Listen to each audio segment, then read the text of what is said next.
It is unprecedented. It is without precedent. There's no precedent for it. Until the fact that by the time you say that, something bad has happened that showed that it's not unprecedented because it just happened. What am I talking about? Precedent, which had been the basis of our entire jurisprudential and legal system.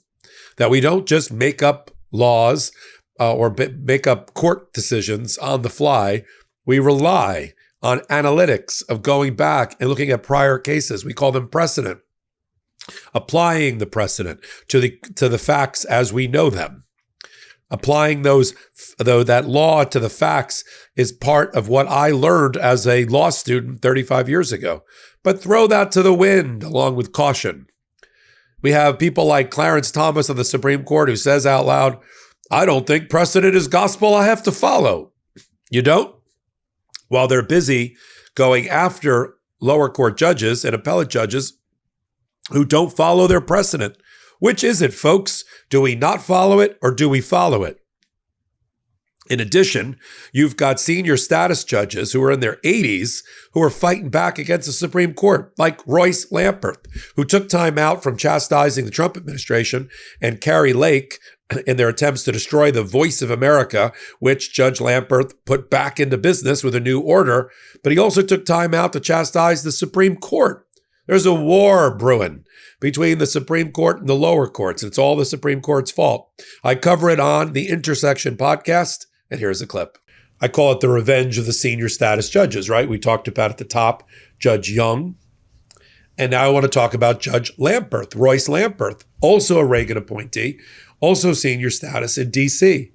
And he just issued a ruling against Kari Lake. You know, Lake is sunk, I guess is the right way to put it.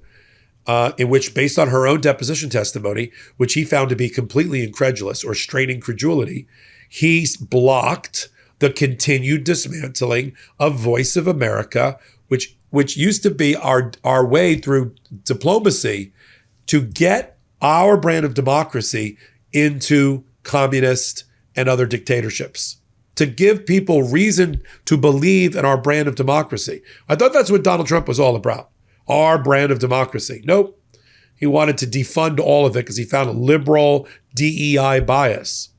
So where there once was, as the judge commented, Radio Free Europe, Radio Free Asia, Radio Free fill in the blank, where we were doing programming to get democracy's flame spread across the globe.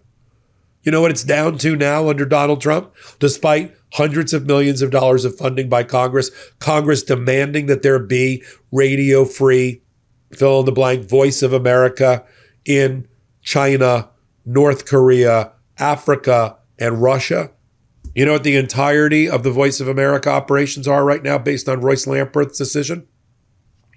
2 15-minute segments every day in an Arabic dialect, and that's it. Okay? Nothing in North Korea, nothing in Russia, nothing in China, despite congressional obligations. And even Donald Trump saying, I have to continue with its statutory mandates. Well, you're not doing it.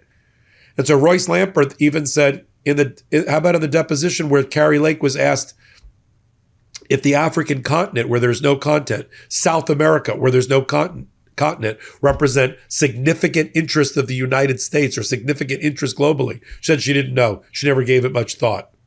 So Royce Lamberth put an end to the complete dismantling. He stopped the reduction in force, the firing of 500 more Voice of America employees. He wants on his desk in the next month a list of how to restart Voice of America and get back to what Congress wanted. And and at the end, he said, I will grant effectively a motion for contempt based on the abuse of this court's orders if the plaintiff asked for it. But the plaintiff didn't ask for it. So I'm not going to grant the sanctions and I'm not going to do them on my own. Wink, wink. Bring the motion, plaintiffs. Lamberth is going to set up an evidentiary hearing and he's going to find the Trump administration in contempt while they run off to one level of appellate court and then the United States Supreme Court to try to reverse what Royce Lamberth has done. And we'll continue to follow that on The Intersection, on Legal AF, on YouTube, and all of that. Now, let's talk about precedent for a minute, because it's all the rage right now. Stare decisis is the foundation of our constitutional framework for what the Supreme Court is, how they're supposed to, from a jurisprudential standpoint, make their rulings. It effectively means that which preceded is used to create the new law. Precedent. We are not a civil code country, where some of our followers and listeners, where they have the civil code, where you just look at the code book and then every judge, it's a free-for-all. You do whatever, every judge interprets it their own way. They don't recite and go back to any other cases or any other opinions. That's not us.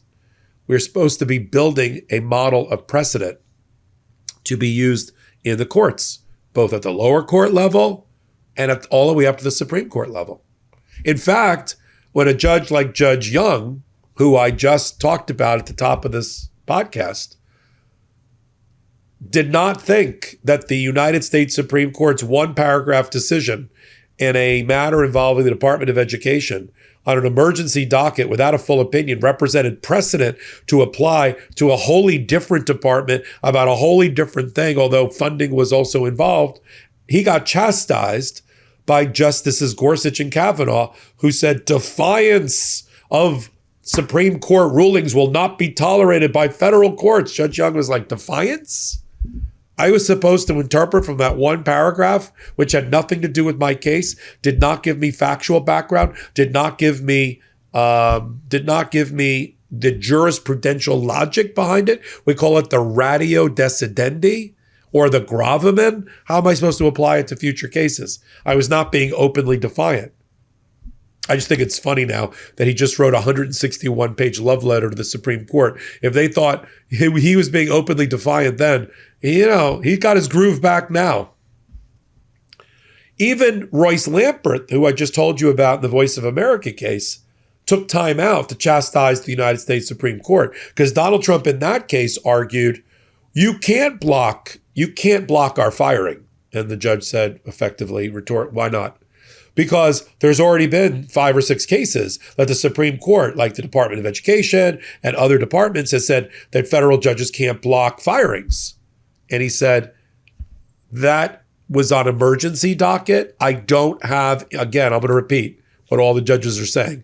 I don't have binding precedent in front of me that gives me the intellectual, legal, and factual logic that I can apply in your case. And you're trying to fill in the silence in a way that takes away the right of a federal judge to apply the law. And I'm not going to allow it. Yet again, another resistance move by the lower courts telling off their bosses at the Supreme Court.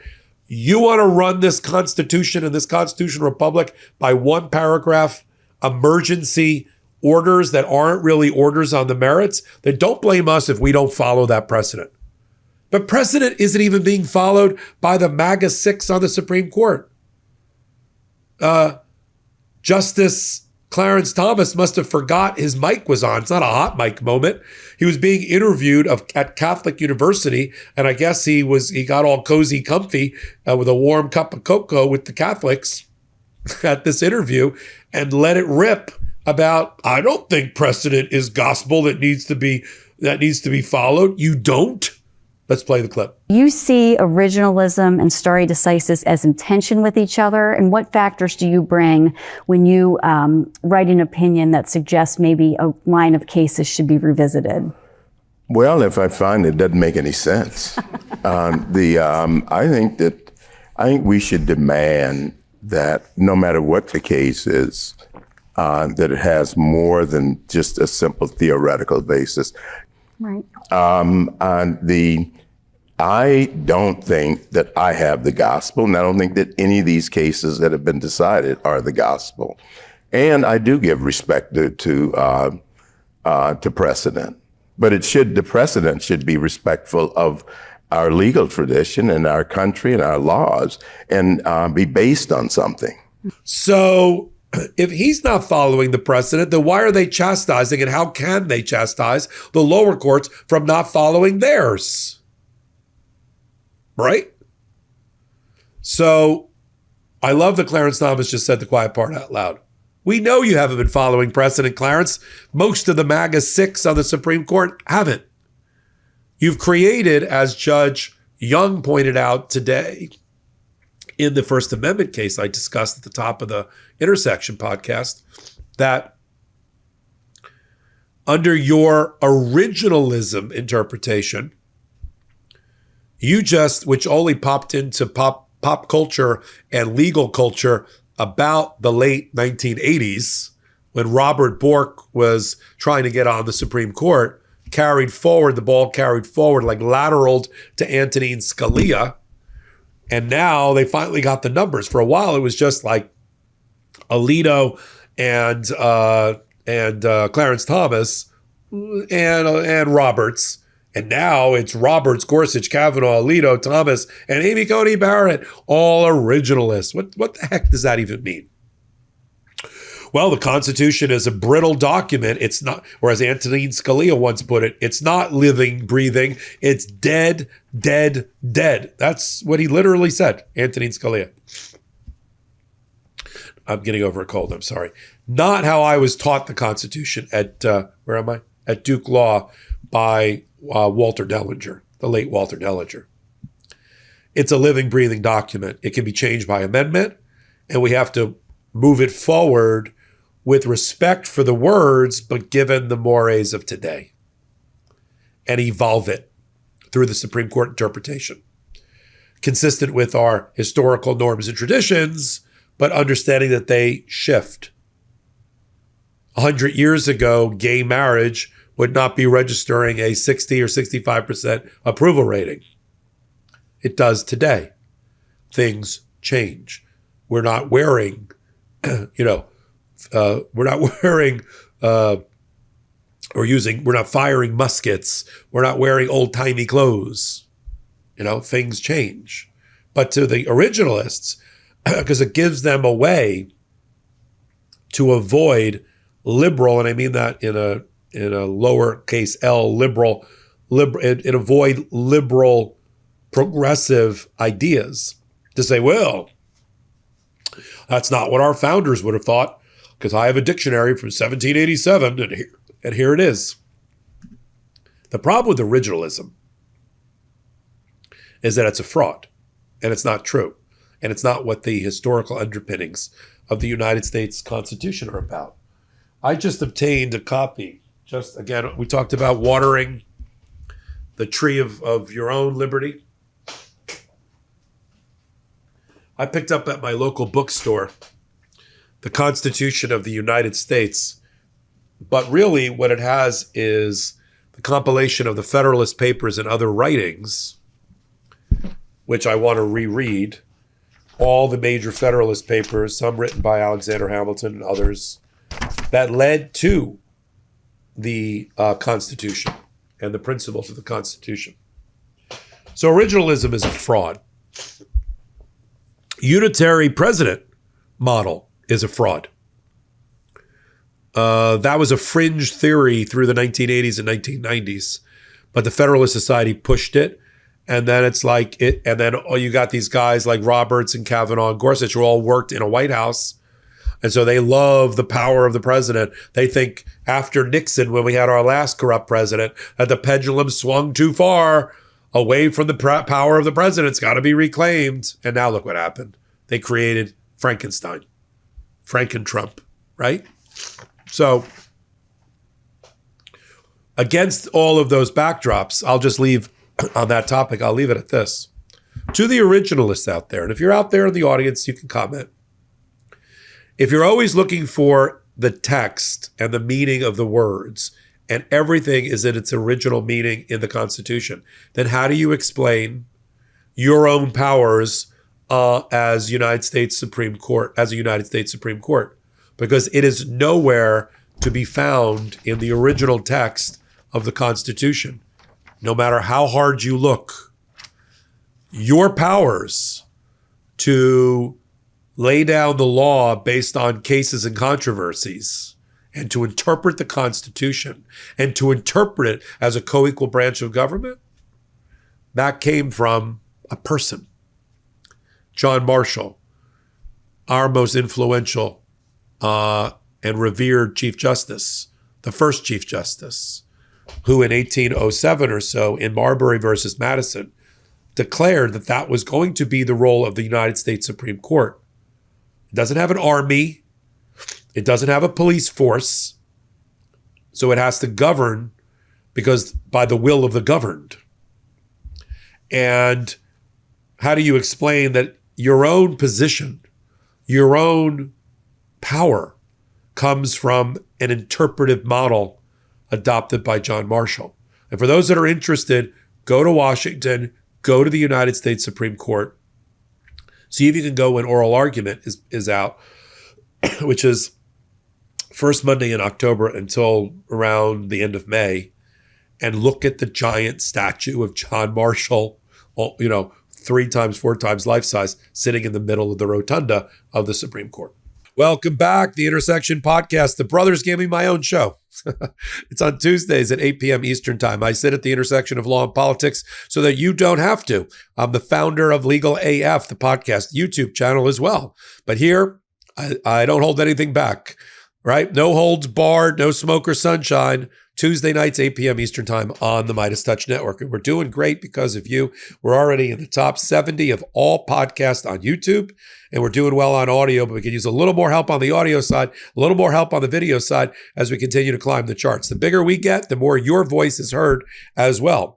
So come on over to Spotify and Apple, find The Intersection, leave your comments, pass it along to friends, do the same thing on YouTube. And while you're here on this YouTube channel for Legal AF, hit the subscribe button, take a receipt. We got no outside investors. You're now a supporter. And then slide over to Legal AF, the Substack, and become a paid member there. And now you're a full-fledged card-carrying member of the Legal AF community. So until my next report, I'm Michael Popok. I'm Michael Popok, and I got some big news for our audience. Most of you know me as the co-founder of Midas Touch's Legal AF and the Legal AF YouTube channel, or as a 35-year national trial lawyer. Now, building on what we started together on Legal AF, I've launched a new law firm, the Popok Firm, dedicated to obtaining justice through compassionate and zealous legal representation. At the Popok Firm, we are focused on obtaining justice for those who have been injured or damaged by a life-altering event by securing the highest dollar recoveries. I've been tirelessly fighting for justice for the last 35 years, so my own law firm organically building on my Legal AF work just feels right.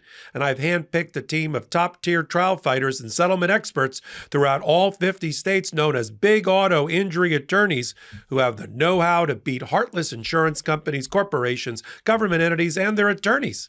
Big Auto's attorneys working with my firm are rock stars in their respective states and collectively responsible for billions of dollars in recoveries. So if you or a loved one have been on the wrong side of a catastrophic auto, motor vehicle, rideshare, or truck accident, suffered a personal injury, or been the victim of medical malpractice, employment harassment or discrimination, or suffered a violation of your civil and constitutional rights, then contact the Popok Firm today at 1-877-POPOK-AF or by visiting my website at www.thepopokfirm.com and fill out a free case evaluation form. And if we determine that you have a case and you sign with us, we don't get paid unless you do. The Popok Firm, fighting for your justice every step of the way.